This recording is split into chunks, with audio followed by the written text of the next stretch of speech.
It's been several weeks since Caroline Huebner-Makurat was murdered walking in her Toronto neighborhood. An innocent bystander. She leaves behind her two young daughters and husband. CTV's Beth McDonnell spoke exclusively with him about the family's grief and their next steps. Beth. Michelle, no question, this is a family that's struggling. They're also incredibly strong. The pictures in the pretty sunflower patch are almost 1 year apart. A family of three that was a family of four. A lot of crying and tears and questions, and told them that I love them very much and that Mom's not going to be coming home, that she unfortunately passed away, and that we have each other. I'll be there for them for everything. On July 7th, Caroline Huebner-Makurat was struck by a stray bullet and killed. A 44-year-old wife and mother to Claudia, now 8, and Nella, who is turning 5. She was walking to go for lunch in Leslieville when Toronto police say 3 men got into an altercation, with 2 of them firing at one another. New officers now say it appears to have been a robbery, escalating to gun violence. You never know when you may not be able to speak to someone again, and I know what the last few words I said to Caroline was, and it was something special, and I'll forever remember that. Married for 9 years, Adrian Makurat rushed to her side at the hospital and was there within the hour. He spoke with us in Haliburton ahead of Wilderness Traverse, a grueling 24-hour team race through the bush on foot, by bike, and canoe. First with scouts and then through 20 years of adventure racing, Makurat says he gained experience with adversity. It's helping him chart a new course. As a navigator, I look at it as, breaking it down into these micro sections of, 100 meters or 200 meters at a time. And you do what you can in that little section, and then you replicate it. And if you do that over and over again, you sort of achieve your goal of getting through that stage as best as you can. And that's how I sort of relate to what my day-to-day life is like now. In the days and weeks after the shooting, much of the public attention zoned in here to the South Riverdale Community Health Center.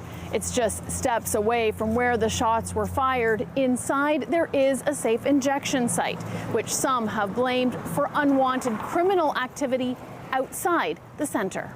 Since the shooting, several changes have been made to reduce loitering and increase safety, including hiring security and putting up the large fence blocking the parquet next to the center.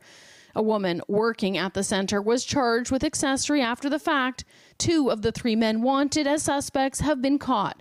One, out on bail at the time, faces second-degree murder. Makurat doesn't live far from the corner. He says he had no idea about the presence of the site, which opened in 2017 under a federal exemption as the opioid crisis was growing, and is meters away from a school and child care services.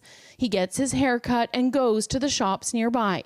He went back to the spot 1 week to the day his wife was fatally wounded. That's where I quickly realized that the likelihood of replicating what transpired to Caroline just can't get replicated. It's a series of unimaginable events that just all came together for whatever reason that might be.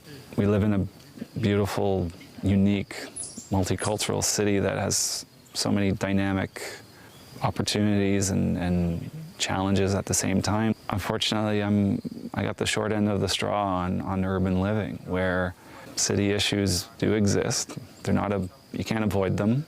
Is there a perfect solution? I don't know of that one, but it's tricky to exactly, I don't think you could pinpoint it down to one thing.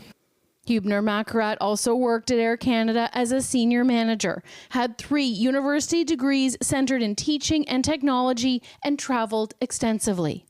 Now it's about what she won't see, what she won't be able to accomplish, where she won't be able to go, what she won't be able to feel.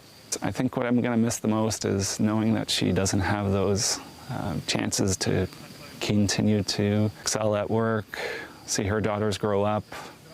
She won't get old. She'll be beautiful forever.